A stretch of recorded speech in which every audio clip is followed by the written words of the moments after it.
Hello friends, पिछली video में हम लोगों ने देखा कि किस तरह जलालुद्दीन खिलजी दिल्ली सल्तनत का सुल्तान बना।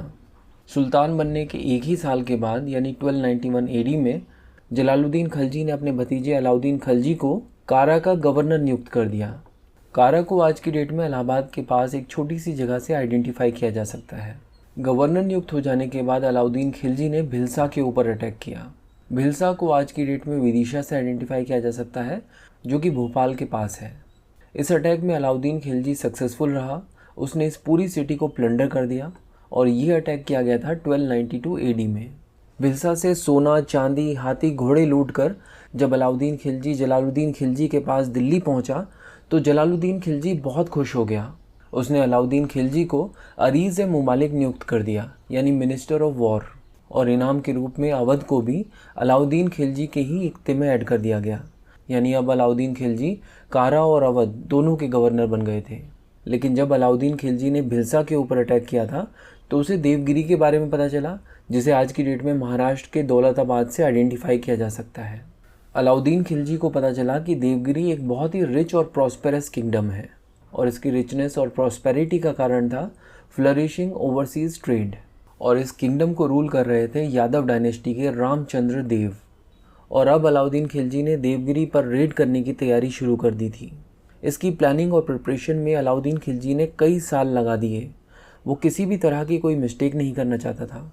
इस किंगडम के बारे में इंफॉर्मेशन गेन करने के लिए उसने अपने जासूस छोड़े, ट्रेवलर्स से जानकारी हासिल की गई, लेकिन ये पूरी प्लानिंग और प्रिपरेशंस सीक्रेटली की जा रही थी। इसके बारे में जलालुद्दीन खिलजी को भी कुछ भी पता नहीं था। और जब तैयारी पूरी हुई और अलाउद्दीन देवगिरी पर रेड करने के लिए तैयार था, तब भी उसने सुल्तान से देवगिरी पर रेड करने की परमिशन नहीं मांगी, बल्कि चंदेरी नाम की एक जगह पर रेड करने की परमिशन मांगी, जो कि एमपी में विदिशा के पास ही एक जगह है। सुल्तान से परमिशन लेने के बाद वो चंदेरी की ओर बढ़ा और चंदेरी के पास पहुंचते ही उसने एक शार्प टर्न लेते हुए देवगिरी की ओर रुख कर लिया और पूरी फोर्स के साथ देवगिरी के ऊपर रेड कंडक्ट की गई।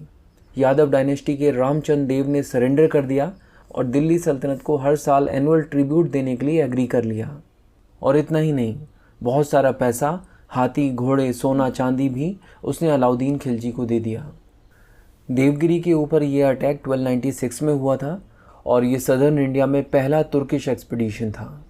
तो अब तक हम लोगों ने देखा कि 1296 एडी में अलाउद्दीन खिलजी देवगिरी से मालामाल होकर लौटा था।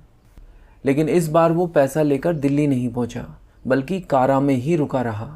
हालांकि जलालुद्दीन खिलजी तक अब ये खबर पहुंच चुकी थी कि अलाउद्दीन खिलजी ने चंदेरी पर नहीं बल्कि देवगिरी पर अटैक किया था। और उसको ये भी पता था कि अलाउद्दीन खिलजी इस बार बहुत ही बड़ी लूट का माल लेकर लौटा है।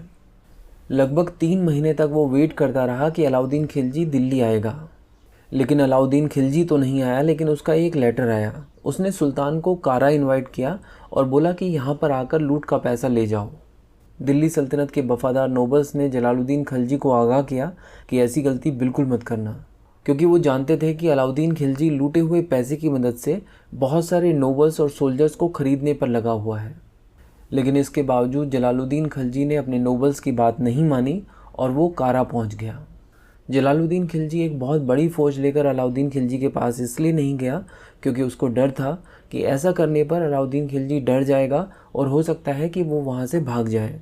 इसीलिए वो बहुत ही कम सैनिक लेकर अलाउद्दीन खिलजी के पास पहुँचा। मौके का फ़ायदा उठाकर अलाउद्दीन खिलजी ने जलालुद्दीन खिलजी का गला काट दिया और इस तरह दिल्ली सल्तनत का सुल्तान बन गया। अलाउद्दीन खिलजी ने 1296 एडी से लेकर 1316 एडी तक रूल किया। तो आज की इस वीडियो में हम लोगों ने देखा कि अलाउद्दीन खिलजी किस तरह सुल्तान बना।